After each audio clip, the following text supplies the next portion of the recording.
घाट में भैया और भय संतन के भीर रे तुलसीदास चंदन घसे तिलक लेत रघुवीर हो।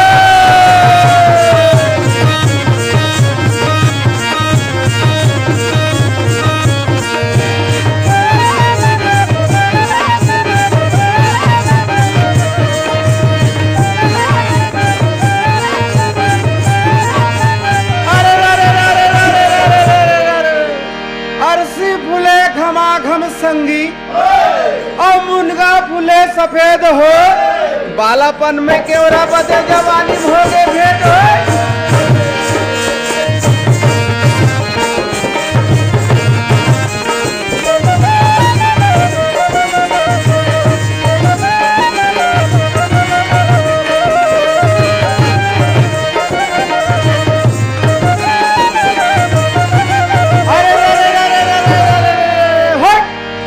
सावन मन भावन संगीत तीजा बड़े तिहार रे सबके बेटी मई के जावे चंदा जावे ससुराल रे।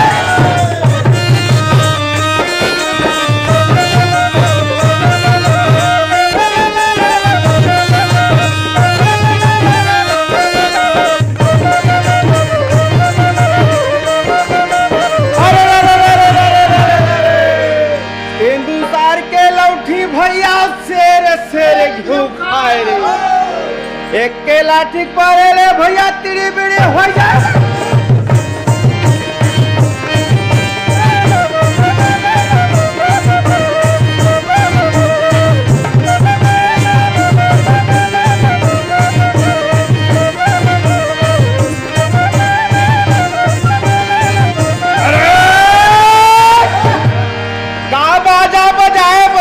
मोरो मन नहीं आई हो ये पारला छोड़ के कर्मा में बाल लगाई हो।